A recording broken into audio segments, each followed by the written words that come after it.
کہ جلد ہی مجھے پڑھنے کے لیے اینک لگانا پڑے گی۔ میں نے اس سے پوچھا کیا میری آنکھیں کمزور ہو گئی ہیں؟ اس نے میری آنکھوں کا معائنہ کیا اور کہا نہیں، آپ کی بینائی 10x10 ہے جو نہایت اعلیٰ درجے کی ہے۔ 20x20 معمول کی بینائی ہوتی ہے اور 15x15 اس سے بہتر، لیکن 10x10 بہترین ہے۔ اس نے جتنا بھی دور لکھا ہوا رکھا میں پڑھ سکتا تھا۔ پھر اس نے وہ چیز آہستہ آہستہ قریب لانی شروع کی اور میں بھی آہستہ آہستہ پڑھنے لگا۔ جب وہ اتنی قریب آ گئی تو میں پڑھ ہی نہ سکا۔ اس نے کہا اچھا اب میں سمجھ گیا، آپ 40 سال کی عمر سے آگے نکل چکے ہیں۔ میں نے کہا جی ہاں۔ اس نے کہا یہ بالکل فطری بات ہے، عمر کے ساتھ آنکھوں کے عدسے کچھ ہموار ہونے لگتے ہیں، لیکن اگر خدا آپ کو لمبی عمر دے تو امید ہے کہ آپ کو دوسری نظر مل جائے گی۔ اس وقت آپ پھر قریب کی چیزیں آسانی سے پڑھ سکیں گے۔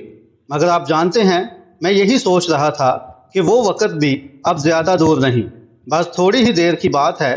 بھائی ٹونی یہ بری بات ہے نا؟ بھائی ٹونی نے کہا نہیں ایڈیٹر، نہیں یہ بری بات نہیں بلکہ ایک مبارک بات ہے۔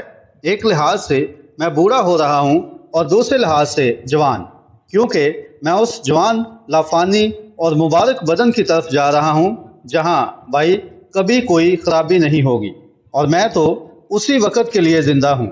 وہ کتنا شاندار وقت ہوگا۔ اب اس سے پہلے کہ ہم اختتامی متن پڑھیں، آئیے اپنے سر جھکائیں اور چند الفاظ میں اس سے دعا کریں۔ ہم ایمان رکھتے ہیں اے قادر مطلق خدا کہ تیری مرضی ہے کہ تیرے فرزند خوش رہیں۔ یہ ہرگز تیری مرضی نہیں کہ ہم ہمیشہ اداس اور غمگین رہیں، کیونکہ لکھا ہے کہ خوش دل دعا کی مانند فائدہ پہنچاتا ہے۔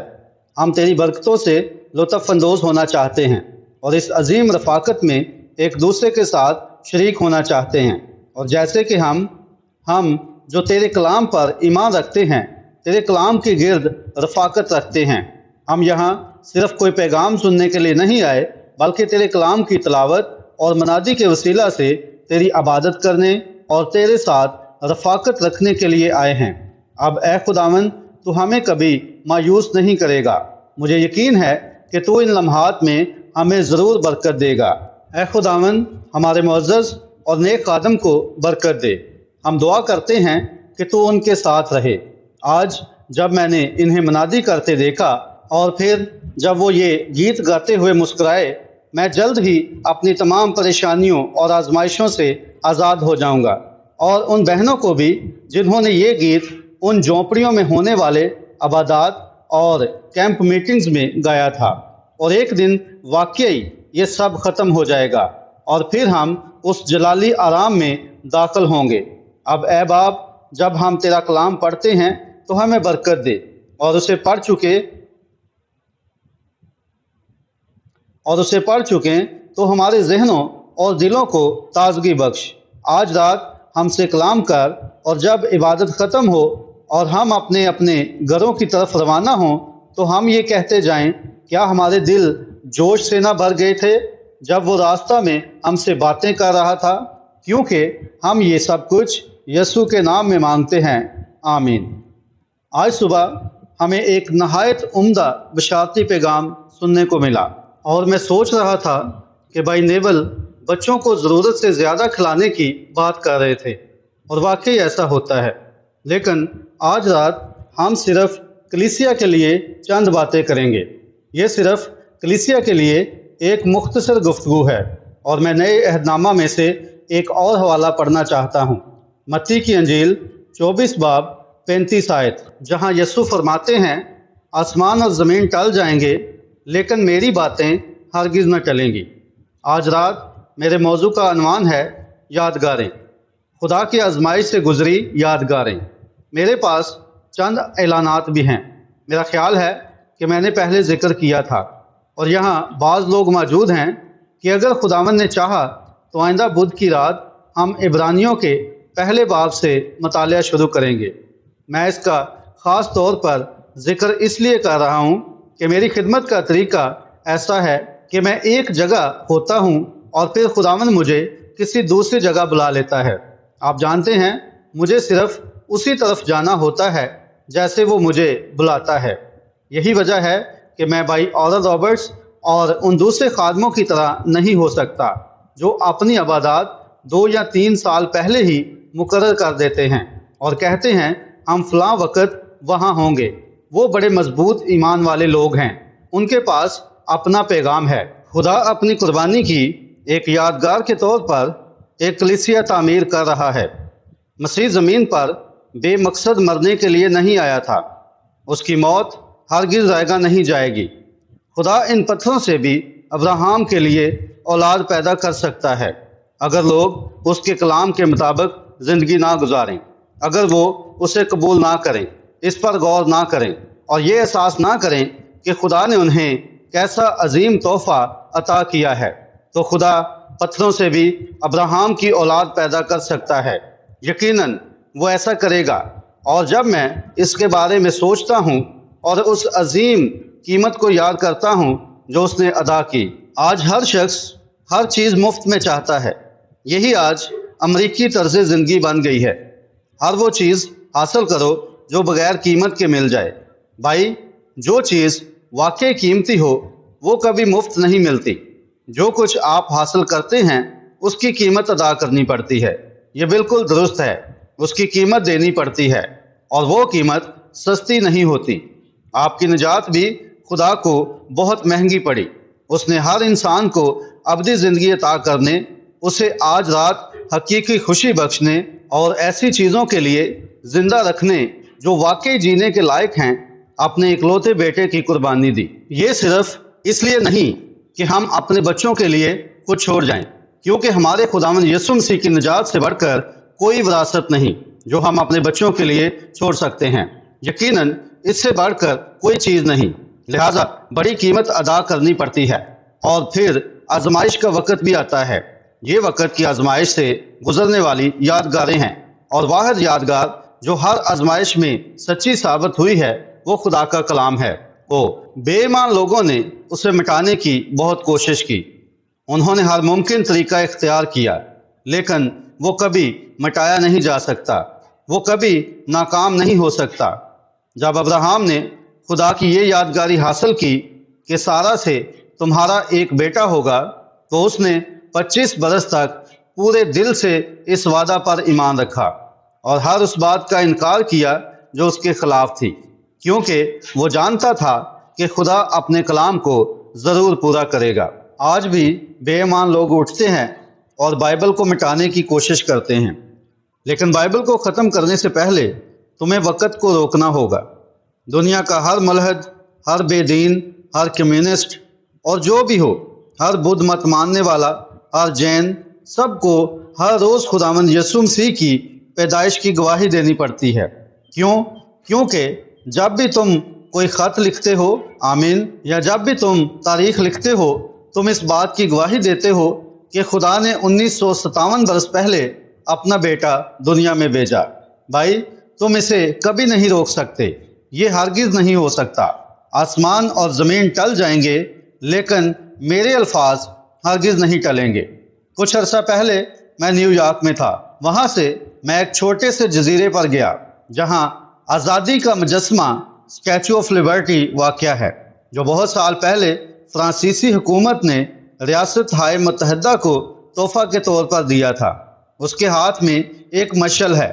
ہم اس کے بازو تک اوپر گئے جہاں ایک کھڑکی بنی ہوئی ہے۔ جب میں اس عظیم روشنی کو چمکتے ہوئے دیکھ رہا تھا تو میری نظر اس کے کنارے پر پڑی جہاں بہت سی چھوٹی چڑیاں مردہ پڑی ہوئی تھیں۔ میں نے رہنما سے پوچھا، یہ چڑیاں کیوں مری ہوئی پڑی ہیں؟ کیا یہ بجلی گرنے سے مر گئی ہیں؟ اس نے کہا، نہیں جناب، آج صبح ابھی تک ہم نے انہیں نہیں اٹھایا۔ پھر اس نے کہا، گزشتہ رات یہاں ایک شدید طوفان آیا تھا جو خلیج کے اوپر سے گزرا تھا۔ میں نے کہا، جی ہاں، مجھے معلوم ہے۔ اس نے کہا، یہ ننھی چڑیاں اس طوفان میں پھنس گئی تھی۔ پھر اس نے کہا، جب وہ اس روشنی کے قریب پہنچی تو انہوں نے اس روشنی کو بجھانے کی کوشش کی۔ دیکھیے، وہ بار بار شیشے سے ٹکراتی رہیں اور اپنے آپ کو مارتی رہیں۔ اور اس نے کہا، اس روشنی کو اپنی نجات کا ذریعہ بنانے کی بجائے وہ اسے بجھانے کی کوشش کرتی رہیں۔ پھر اچانک خدا نے مجھے ایک الہام بخشا۔ یہی حقیقت ہے، جو مرد اور عورتیں خدا کے نور کو بجھانے کی کوشش کرتے ہیں وہ دراصل اپنا ہی نقصان کر رہے ہوتے ہیں۔ جب یہ نور انہیں نجات کی راہ دکھانے کے لیے موجود ہے تو پھر وہ اسے قبول کر کے سلامتی کی طرف کیوں نہیں آتے، بجائے اس کے کہ اس کے خلاف لڑتے رہیں۔ وہ کوشش کرتے ہیں کہ اس کا انکار کریں اور کہتے ہیں معجزات کے دن گزر چکے ہیں، الہی شفا جیسی کوئی چیز نہیں، دل کی گہرائی سے ملنے والی نجات کا کوئی وجود نہیں۔ وہ صرف ستون سے اپنا سر چکراتے رہتے ہیں، لیکن جب تک وہ ایسا کرتے رہیں گے خدا کی عظیم کلیسیا آگے اور اوپر بڑھتی رہے گی جتنی قوت سے بڑھ سکتی ہے۔ لوگ اٹھیں گے، اپنے بارے میں مختلف دعوے کریں گے، ناکام ہوں گے اور بہت کچھ ہوگا، لیکن خدا کی کلیسیا اور خدا کا کلام مسلسل آگے بڑھتے رہیں گے کیونکہ وہ صحیح قسم کے مواد سے تعمیر کی گئی ہے۔ کچھ عرصہ پہلے آسٹریلیا میں وہ عظیم ملک جو برطانوی سلطنت کے زیر اقتدار تھا، بالکل جنوبی افریقہ کی طرح سمندر کے اس پار واقع ہے۔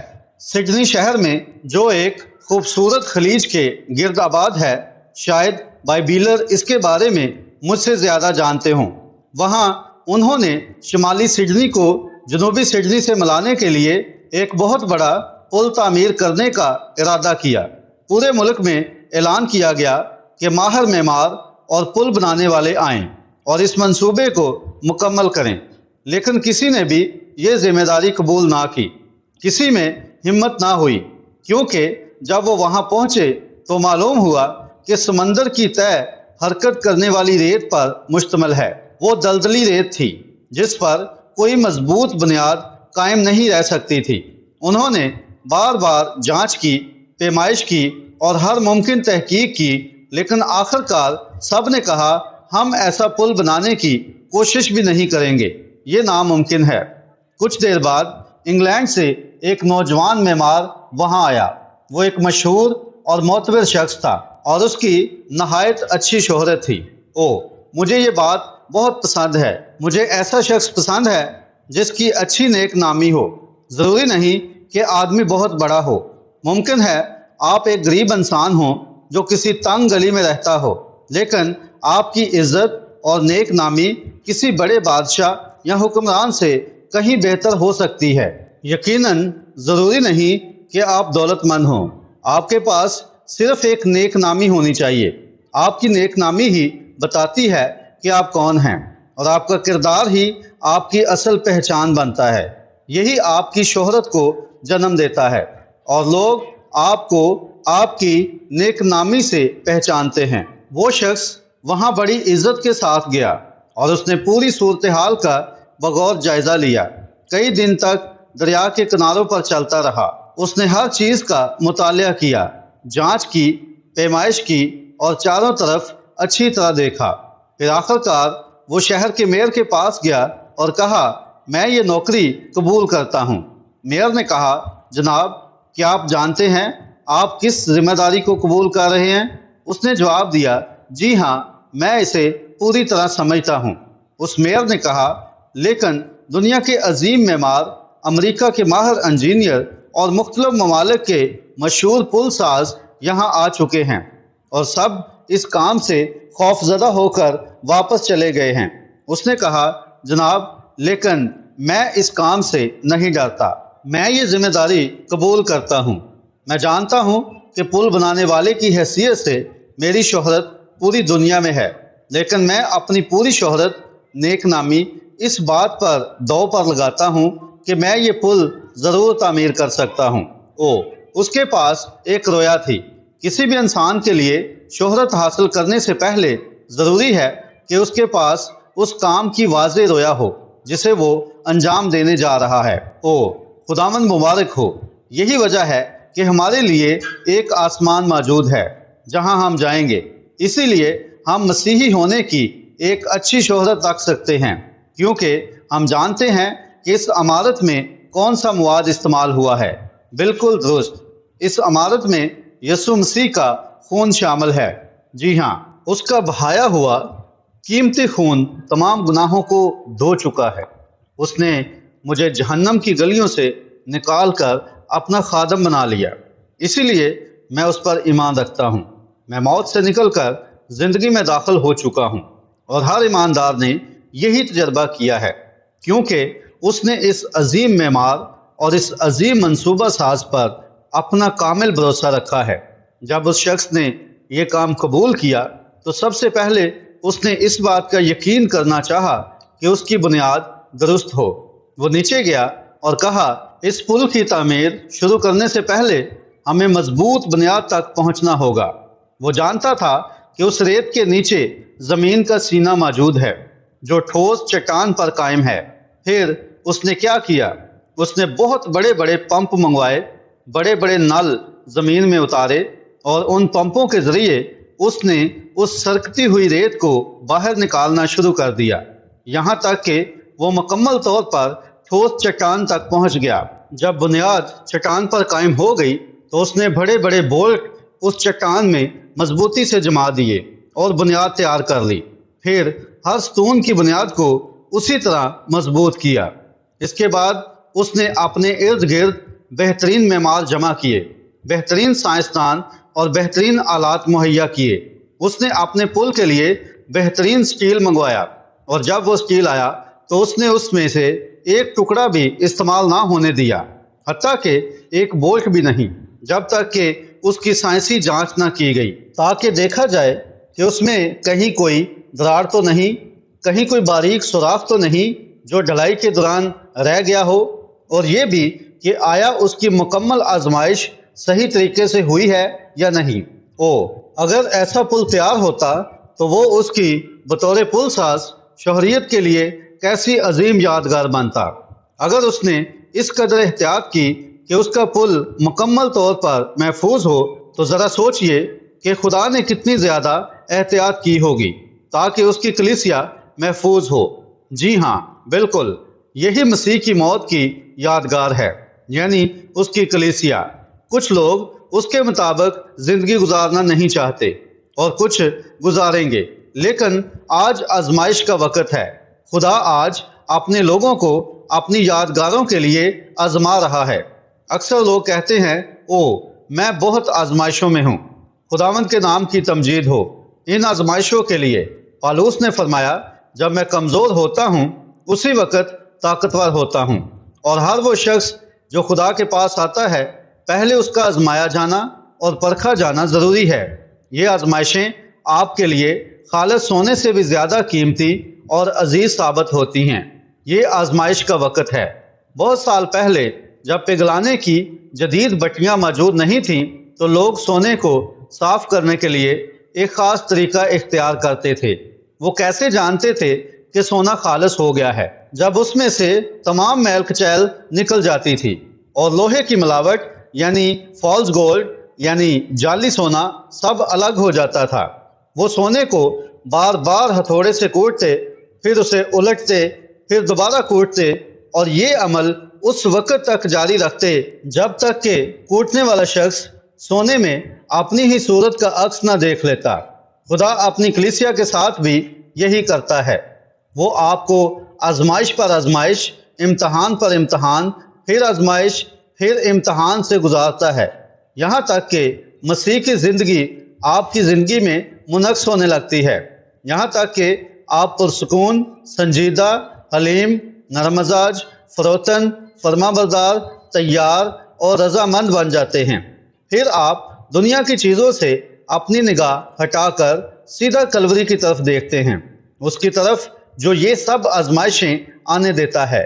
بہت مرتبہ آپ کو یہ سب عجیب معلوم ہوتا ہے، کیونکہ جب سخت آزمائشیں، بیماریاں اور اعزار ثانیاں آتی ہیں، لیکن یہ سب صرف اس لیے ہوتا ہے کہ آپ کے اندر سے میل کچیل نکال دی جائے، آپ کے اندر کی آلودگی دور کی جائے، آپ کی سستی ختم کی جائے، آپ کو بیدار کیا جائے، تاکہ آپ اس مقام تک پہنچ جائیں جہاں آپ مسیح کا عکس دیکھ سکیں، یا دوسرے لوگ آپ کے اندر مسیح کا عکس دیکھ سکیں۔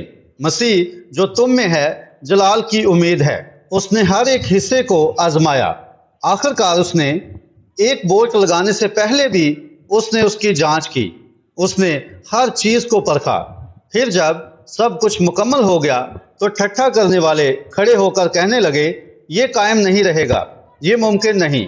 آج بھی لوگ یہی کہتے ہیں، یہ روح القدس کا مذہب جس کی تم بات کرتے ہو زیادہ دیر نہیں چلے گا، یہ درخت جلد جل کر ختم ہو جائے گا، لیکن یہ جلتا نہیں۔ آگ تو اسے اور بھی سیراب کرتی ہے، وہ ہمیں نئی امید بخشتی ہے، وہ صرف ہمیں مزید مضبوط بناتی ہے۔ ہر آزمائش، ہر امتحان، جب بھی ہوا کسی درخت کو جھنجھوڑتی ہے، اسے ادھر ادھر ہلاتی ہے، تو وہ صرف اس کی جڑوں کو ڈھیلا کرتی ہے تاکہ وہ اور گہری ہو جائیں اور زمین میں مضبوطی سے جم جائیں۔ اسی طرح جب بھی بیماری آپ کے گھر پر حملہ کرتی ہے، جب بھی کوئی آزمائش آپ کے گھر پر آتی ہے، جب بھی پڑوسی آپ کے خلاف کوئی بری بات کہتا ہے، تو وہ صرف آپ کو جھنجھوڑتی ہے، آپ کو ڈھیلا کرتی ہے تاکہ آپ اور گہرائی میں جا کر خدا کی ابدی غیر متزلزل چٹان یعنی اس کے کلام کو مضبوطی سے تھام لیں۔ خدا یہی طریقہ اختیار کرتا ہے، وہ یہ آزمائشیں بھیجتا ہے تاکہ آپ کو پرکھے، آپ کو ثابت کرے، آپ کو جھنجھوڑے اور آپ کو ایک نئی مضبوط گرفت عطا کرے۔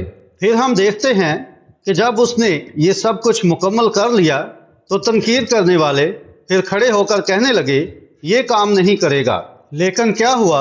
اس معمار کو یقین تھا کہ اس کا پل قائم رہے گا۔ وہ جانتا تھا کہ ایسا ہی ہوگا کیونکہ اس کی پوری طرح آزمائش کی جا چکی تھی۔ یہی وجہ ہے کہ خدا نے فرمایا، میں اپنے لیے ایسی کلیسیا تیار کروں گا جس میں نہ داغ ہوگا نہ جری۔ آمین۔ وہ آزمائشوں سے گزر چکی ہوگی، اور ہر وہ شخص جو خدا کے پاس آتا ہے اس کا آزمایا جانا ضروری ہے۔ جب اس عظیم یادگار کا افتتاح ہونے والا تھا اور پل کے دونوں سروں سے تعمیر کا کام مکمل ہو کر درمیانے خلیج میں آ ملا، تو اس شخص نے جس نے وہ پل تعمیر کیا تھا کہا، میں کسی آدمی کو مجبور نہیں کروں گا۔ تمام انجینئر اور معمار وہاں کھڑے تھے۔ انہوں نے کہا، جو ہی اس پل پر ذرا سی لرزش آئے گی یہ فوراً گر جائے گا، یہ بہت خطرناک ہے۔ یہاں تک کہ کسی انشورنس کمپنی نے بھی اس پل کا بیمہ کرنے سے انکار کر دیا، لیکن اسے کسی بیمہ یا انشورنس کی ضرورت ہی نہ تھی۔ اس نے کہا، میرا پل قائم رہے گا۔ اسے پورا یقین تھا۔ اب اس یقین کی آزمائش ہونا ضروری تھی کیونکہ اس کی شہرت دو پر لگی ہوئی تھی۔ یقیناً ایسا ہی تھا، اور اگر وہ پل قائم رہتا تو وہ اس کی ایک یادگار بن جاتا۔ یہی وجہ ہے کہ میں جانتا ہوں کہ وہ قدیم زمانے کی خدا کی عطا کردہ دل کی گہرائی سے ملنے والی نجات ہمیشہ قائم رہے گی، کیونکہ اس پر مسیح کی شہرت قائم ہے۔ وہ ہمیں ایسی کوئی چیز نہیں دیتا کہ جس سے ہم اپنی کلیسیا انسانی ساختہ الہیات پر تعمیر کریں، یا کسی اسکول کی تعلیم پر، یا پھر ویسا ہی کوئی سیمنری قائم کریں جیسا آج صبح وہ بنانا چاہتے تھے تاکہ وہاں سے منادی کرنے والے تیار ہوں۔ حقیقی منادی کرنے والا خدا کے فضل کے اسکول سے آتا ہے، خدا کی بلاہٹ سے آتا ہے، اور وہ وقت کی آزمائش سے ثابت شدہ ہوتا ہے۔ بالکل درست، وہ قائم رہے گا۔ خدا کو آپ پر بھروسہ ہے اور ہمیں اس پر بھروسہ ہے، وہ پل ضرور قائم رہے گا۔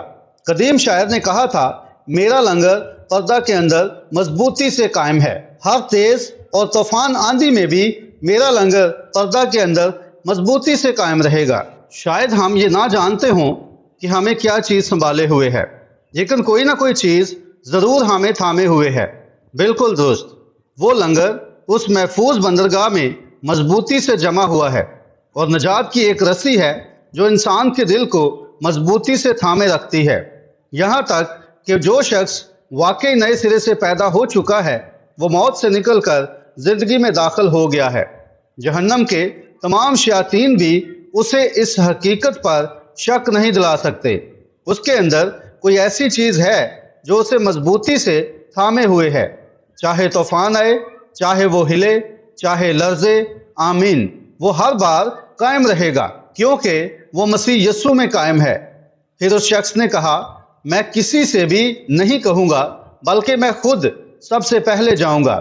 شہر کا میئر آگے بڑھا اور کہا جناب مجھے یقیناً آپ کے پل پر پورا بھروسہ ہے۔ اس نے جواب دیا اگر آپ کو میرے پل پر بھروسہ ہے تو میرے پیچھے آئیے، ٹھیک ہے اب اسے آزمائش میں ڈال دیجئے۔ میئر نے کہا اس مقررہ صبح میری گاڑی وہاں موجود ہوگی، میں آپ کے ساتھ چلوں گا۔ پھر ریلوے کمپنی نے فون کیا اور کہا جناب ہمیں بھی آپ کے پل پر پورا اعتماد ہے، ہم بھی۔ اس نے کہا اگر واقعی تمہیں میرے پل پر پورا اعتماد ہے تو 4 بھرے ہوئے انجن لے آؤ اور انہیں پل پر کھڑا کر دو۔ اگر تمہیں یقین ہے کہ یہ اچھی طرح آزمایا اور پرکھا جا چکا ہے تو میرے ساتھ آؤ۔ اگر تم واقعی ایمان رکھتے ہو تو میرے ساتھ چل کر اس پر گزرو۔ بہت سے لوگوں نے اس کو خطوط بھی لکھے تاکہ اس کے حوصلہ اور دلیری کی تعریف کریں، کیونکہ دنیا ایسے ہی لوگوں کو دیکھنا چاہتی ہے جو باہمت ہوں، نہ کہ ایسے لوگ جو ہر وقت ڈگمگاتے رہیں۔ اگر آپ یہ سمجھتے ہیں کہ صرف چرچ جا کر کبھی کبھار آمین کہہ دینے، تھوڑا سا للکارنے، اپنا نام چرچ کے رجسٹر میں لکھوا دینے اور پھر واپس جا کر شیطان کی طرح زندگی گزارنے سے کام چل جائے گا تو آپ کے اپنے اعمال ہی ثابت کرتے ہیں کہ آپ حقیقت میں کیا ہیں۔ آپ کا کردار خود ہی آپ کی گواہی دے چکا۔ دنیا ایسے مردوں کو دیکھنا چاہتی ہے جو دلیری رکھتے ہوں، ایسے لوگ جو مضبوطی سے کھڑے ہوں اور یسوع مسیح کے نجات بخش فضل کی ایک زندہ یادگار بن جائیں۔ یہی درست بات ہے۔ جس دن اس پل کا افتتاح ہونا تھا باقی سب لوگ واپس آئے اور کہنے لگے تیار ہو جاؤ، اپنے کیمرے تیار رکھو۔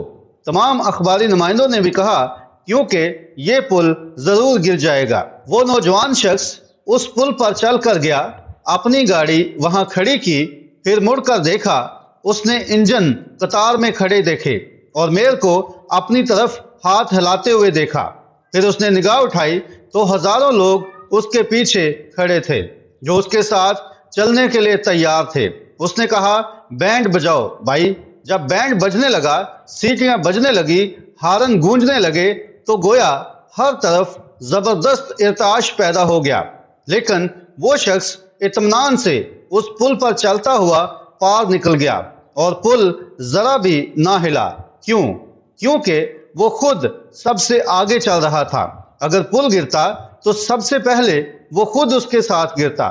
یسوع مسیح جلال سے آسمان سے اس زمین پر ایک کلیسیا تعمیر کرنے کے لیے آئے، اور جس مواد کو وہ اپنی کلیسیا میں استعمال کر رہے ہیں وہ وقت کی آزمائش سے گزر چکا ہوا مواد ہے۔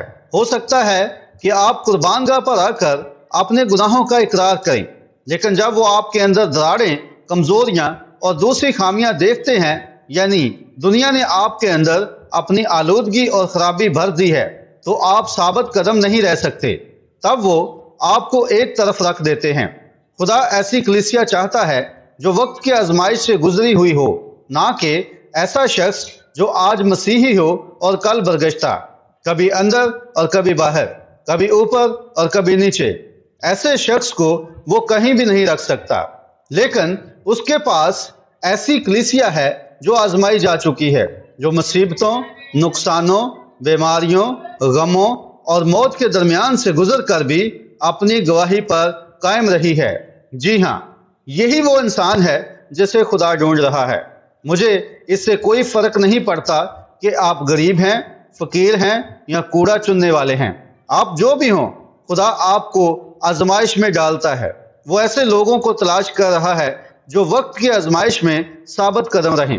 میرا ایمان ہے کہ ایک دن وہ عظیم کلیسیا، سائنس کہتی ہے یہ کیسے ممکن ہے، کشتی ثقل تو تمہیں زمین سے باندھے رکھتی ہے۔ اب میرا دل روحانی جوش سے بھر رہا ہے۔ ذرا میری بات سنیں، ایک دن وہ وقت کی آزمائش سے گزری ہوئی کلیسیا ضرور ظاہر ہوگی۔ شاید اس کے آدھے افراد زمین کی خاک میں سو رہے ہوں، مجھے نہیں معلوم کہ وہ کہاں ہیں، لیکن خدا نے اپنے تمام مواد کو اچھی طرح آزما لیا ہے۔ ایک دن وہ خود آگے بڑھے اور فرمائے گا میرے پیچھے آؤ، اور وہ اپنی وقت آزمودہ کلیسیا کو لے کر فضاؤں، فلکوں اور تمام آسمانی طبقات سے گزرتا ہوا قادر مطلق خدا کی حضوری میں داخل ہوگا۔ یہی اس کے فضل کی یادگار ہے، یہی وہ یادگار ہے جو خدا اسے عطا کرتا ہے۔ کوئی میرے پاس نہیں آ سکتا جب تک میرا باپ اسے پہلے نہ کھینچے، اور جو بھی شخص مسیح کے پاس آتا ہے وہ خدا کی طرف سے محبت کا ایک تحفہ ہے۔ پھر مسیح اسے آزمائش میں ڈالتا ہے۔ اگر وہ آزمائش میں ثابت قدم رہتا ہے تو وہ اسے اس پل میں مضبوطی سے نصب کر دیتا ہے، اسے اچھی طرح جما دیتا ہے، اس کی جگہ مقرر کرتا ہے اور اسے وہاں قائم کر دیتا ہے، کیونکہ وہ جانتا ہے کہ وہ آخر تک قائم رہے گا۔ آمین۔ وقت کی آزمائش سے گزرا ہوا مواد۔ اس چٹان پر، نہ کہ کسی جذباتی جوش کی چٹان پر، نہ کسی وقتی جذبات کے ڈھیر پر، نہ کلیسیائی الہیات پر، نہ کسی فرقہ بندی پر، بلکہ اس مضبوط چٹان پر، یعنی مسیح کے کلام پر، میں اپنی کلیسیا تعمیر کروں گا، اور جہنم کے دروازے اس پر غالب نہ آئیں گے۔ وہ ہمیشہ قائم رہے گی۔ فرشتوں کی حضوری میں وہ اس کے فضل کی ایک یادگار ہوگی۔ جب ایک دن فرشتے اس سے پوچھیں گے آپ زمین پر کیوں گئے تھے، تو وہ اس کلیسیا کو پیش کرے گا جو بے عیب، بے داغ اور بغیر شکن کے ہوگی۔ یہی وہ مواد ہے، یہی وہ چیز ہے، یہی اس کی شہرت ہے۔ اسے یہ ضرور کرنا ہے، جس طرح اس پل کے معمار کو اپنا پل ضرور تعمیر کرنا تھا، ورنہ اس کی شہرت ختم ہو جاتی۔ اسی طرح مسیح کی بھی ایک کلیسیا ہوگی، اور اسے یہ ضرور کرنا ہوگا، کیونکہ وہ آسمان سے زمین پر آیا، جسم اختیار کیا اور ہمارے درمیان سکونت کی۔ وہ گناہ ٹھہرا تاکہ ہم راست باز ٹھہریں۔ وہ ہماری مانند بن گیا تاکہ ہم اس کے فضل سے اس کی مانند بن سکیں۔ وہ ایک گناہ گار کی جگہ لینے آیا تاکہ ہمیں خدا کے بیٹے اور بیٹیاں بن کر اس کے جلالی حضور میں کھڑا ہونے کا مقام ملے۔ خدا کا یہ فضل کیسا عظیم ہے! پھر ہم کیسے کہہ سکتے ہیں یہ کلام درست نہیں؟ آسمان اور زمین ٹل جائیں گے لیکن یہ کلام کبھی نہیں ٹلے گا۔ چند راتیں پہلے ایک ننھا اندھا انڈین لڑکا جو 3 یا 4 ہفتے کی عمر سے اندھا تھا، اپنی بینائی پوری طرح حاصل کر کے پلیٹ فارم سے چلتا ہوا اتر گیا۔ یہ کیا تھا؟ یہ یسوع مسیح کی قدرت اور فضل کی ایک وقت آزمودہ یادگار تھی۔ اس کے پاک نام کی تمجید ہو۔ وقت کی آزمائش، امتحان، مصیبتیں، ہلایا جانا اور کھینچا جانا، یہ سب صرف اس لیے ہے کہ دیکھا جائے آیا آپ کے اندر کوئی کمزوری یا خامی باقی تو نہیں۔ خدا آپ کو ہلاتا ہے اور آپ کو آزماتا ہے۔ کچھ عرصہ پہلے عظیم قیصر اگستس نے ایک بڑی مشہور جنگ میں عظیم فتح حاصل کی۔ جب روم میں اس کی فتح کا جشن منانے کی تیاری ہوئی تو اس نے کہا، میں چاہتا ہوں کہ ایک ایسا شخص میرے ساتھ سواری کرے جو اس کا مستحق ہو۔ میں چاہتا ہوں کہ کوئی ایسا شخص ہو جو میری اس خوشی اور عزت میں شریک ہو۔ پھر یہ اعلان تمام فوجی کیمپوں میں پھیل گیا۔ تمام افسران نے اپنے اپنے پر سنوارے، اپنی تلواریں چمکائیں، اپنی زرہیں خوب روشن کی، سیدھے کھڑے ہونے اور اپنے بادشاہ کو مخصوص انداز میں سلام کرنے کی مشق کرنے لگے۔ پھر ایک ایک کر کے سب اس کے سامنے آئے۔ ہر افسر اپنی چمکتی ہوئی زرہ پہن کر اس کے سامنے آتا، جبکہ قیصر اپنے تخت پر بیٹھا دیکھ رہا تھا۔ پھر ایک افسر اپنی شاندار پردار ٹوپی کے ساتھ آیا، سلام کیا، قیصر نے سر ہلایا اور وہ چلا گیا۔ پھر دوسرا آیا، اس نے بھی سلام کیا، قیصر نے پھر سر ہلایا اور وہ بھی واپس چلا گیا۔ یوں ایک کے بعد ایک سپاہی آتے رہے۔ آخر میں قطار کے آخر سے نکلتا ہوا ایک معمولی سپاہی آیا۔ اس کے پاس نہ کوئی ڈھال تھی جسے وہ چمکاتا، نہ کوئی پر تھے جسے وہ سنوارتا۔ وہ قیصر کے سامنے آیا۔ اسے صحیح فوجی سلام کرنا بھی نہیں آتا تھا۔ اس نے صرف اپنا سر جھکایا اور واپس مڑنے لگا۔ قیصر نے کہا، ذرا ٹھہرو، تم کون ہو؟ واپس آؤ۔ وہ دوبارہ آگے آیا۔ قیصر نے اس کی طرف دیکھا۔ اس کے چہرے پر زخموں کے نشان تھے، جسم پر کٹ لگے ہوئے تھے۔ وہ بدصورت اور زخمی تھا اور لنگڑا کر چل رہا تھا۔ قیصر نے پوچھا، یہ زخم تمہیں کہاں سے لگے؟ اس نے جواب دیا، میرے آقا قیصر، جنگ کے میدان میں آپ کے لیے لڑتے ہوئے۔ قیصر نے کہا میرے پاس اوپر آ کر بیٹھ جاؤ، تم ہی وہ شخص ہو جو آزمایا گیا اور ثابت ہوا ہے۔ بھائی، یہ پر سنوارنے کا وقت نہیں ہے، نہ ہی صرف تعلیم حاصل کرنے کا زمانہ ہے، یہ آزمائش کا وقت ہے۔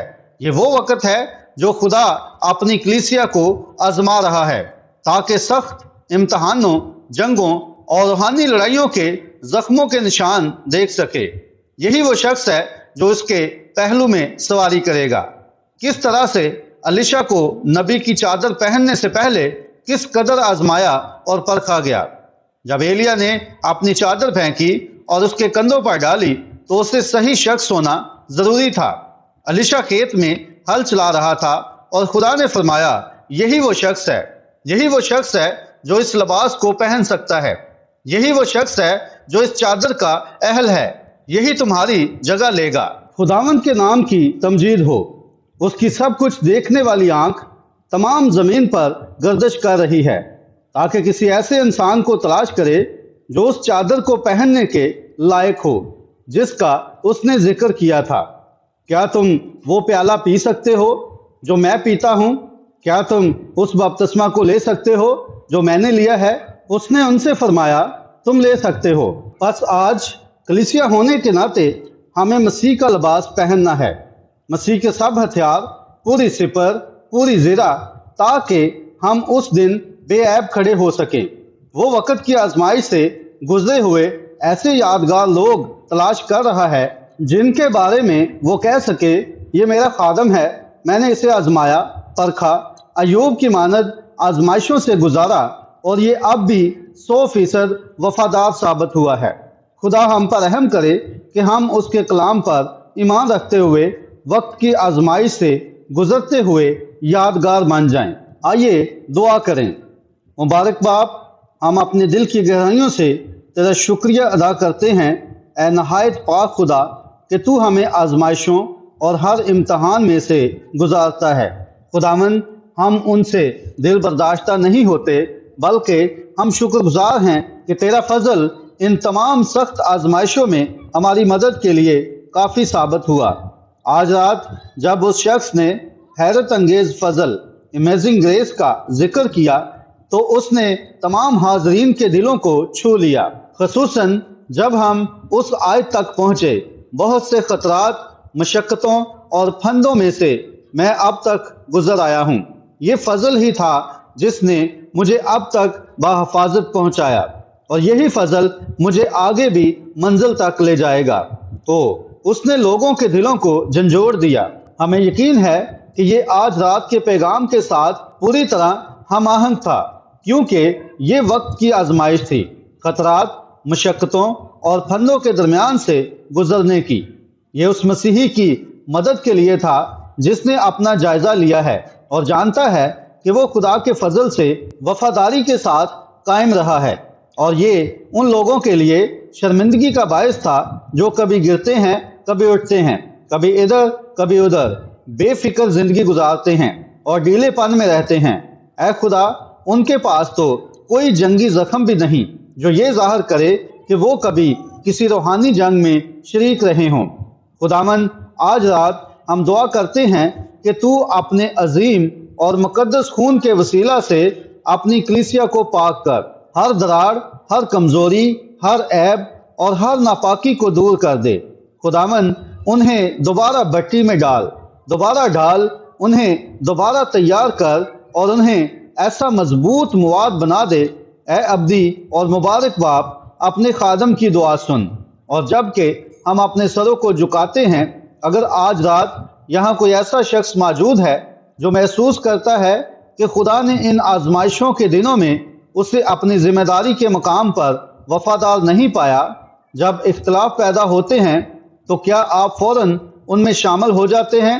جب جھگڑے پیدا ہوتے ہیں، جب بے اتفاقی اور کلیسیا میں اختلافات پیدا ہوتے ہیں تو کیا آپ بھی گروہ بندیوں اور دھڑوں کا ساتھ دیتے ہیں؟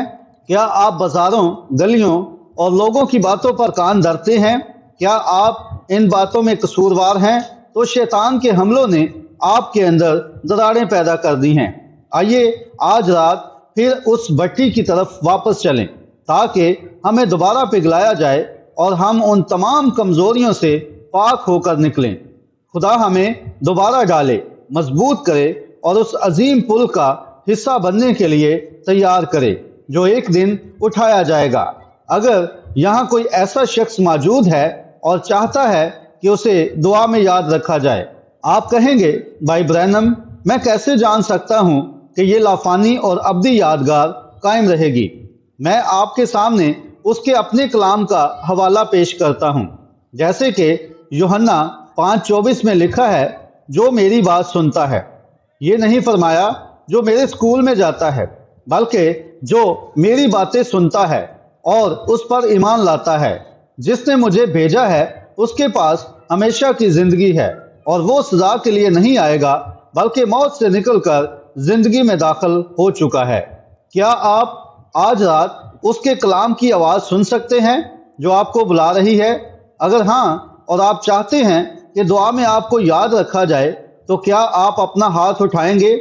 کہیں بھائی برینم میرے لیے دعا کریں، میں ایسا صحیح مواد بننا چاہتا ہوں کہ جب مسیح اپنی کلیسیا کو لے جائے تو میں خدا آپ کو برکت دے جناب، میں متزلزل نہ ہوں بلکہ وہ مجھے اپنی کلیسیا میں مضبوطی سے قائم کرے۔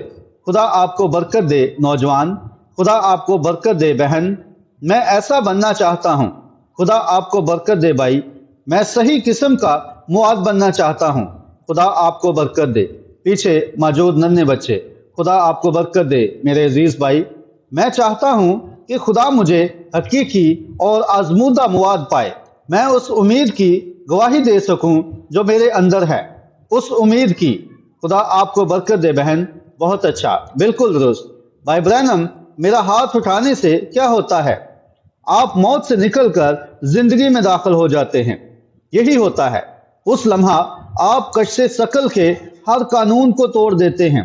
دیکھیے اگر آپ صرف موم کا ایک مجسمہ ہوتے تو وہاں بیٹھا ہوتا تو آپ کبھی اپنا ہاتھ نہ اٹھا سکتے، آپ ایسا کر ہی نہیں سکتے تھے، لیکن آپ کا ہاتھ اٹھانا ظاہر کرتا ہے کہ آپ کے اندر ایک روح موجود ہے اور اس روح نے خدا کی روح کی آواز کو سنا ہے۔ پھر آپ کے اندر موجود اس روح نے ایک فیصلہ کیا ہے اور یوں وہ سائنس کو بھی جھٹلا دیتی ہے، کشش ثقل کے قانون کو بھی چیلنج کر دیتی ہے۔ آپ کا ہاتھ اٹھ جاتا ہے اور یہ ظاہر کرتا ہے کہ آپ کے اندر ایک زندہ روح ہے جو آپ کا ہاتھ اٹھا سکتی ہے۔ اگر آپ روحانی طور پر مردہ ہوتے تو آپ ایسا نہ کر سکتے، لیکن آپ زندگی میں داخل ہو چکے ہیں، کچھ نہ کچھ ضرور واقعہ ہوا ہے۔ اگر آپ گناہ اور خطاؤں میں مردہ ہوتے تو خدا اب آپ سے کلام نہ کر سکتا اور آپ کا ہاتھ نیچے ہی رہتا، لیکن اگر آپ گناہ اور خطاؤں میں مردہ نہیں ہیں اور خدا آپ سے کلام کرتا ہے اور آپ زندگی کو قبول کرتے ہیں تو آپ اپنا ہاتھ اٹھاتے ہیں۔ دیکھیے یہ ظاہر کرتا ہے کہ زندگی نے ایک فیصلہ کر لیا ہے اور آپ نے مسیح کو قبول کر لیا ہے۔ اگر آپ دل سے اس کا اقرار کرتے ہیں تو آپ موت سے نکل کر زندگی میں داخل ہو چکے ہیں۔ اب جب آپ اپنا ہاتھ اٹھاتے ہیں تو پوری سنجیدگی سے کہیں، اے خدا مجھ پر رحم فرما، مجھے ویسا بنا جیسا مجھے ہونا چاہیے اور میں ساری زندگی تیری خدمت کروں گا۔ میں چاہتا ہوں کہ اس دن تیار پایا جاؤں۔ خدا آپ کو برکت دے میرے عزیز بھائی جو میرے پیچھے کھڑے ہیں، خدا آپ کو برکت دے نوجوان، خدا آپ کو برکت دے بھائی، خدا آپ کے ساتھ ہو، خدا آپ کو برکت دے عزیز۔ ٹھیک ہے، کیا کوئی اور بھی ہے؟ خدا آپ کو برکت دے بھائی رائے، خداوند آپ کے ساتھ ہو۔ جی ہاں، خداوند مجھے اپنے حضور میں قابل پا، مجھے قابل پا۔ خدا آپ کو برکت دے میرے بھائی جو بہت پیچھے ہیں، یقیناً خدا آپ کو دیکھ رہا ہے۔ خوش رہیں۔ کیا کوئی اور بھی ہے جو چاہتا ہے کہ اس وقت دعا میں اسے یاد رکھا جائے؟ مجھے اچھا، آئیے۔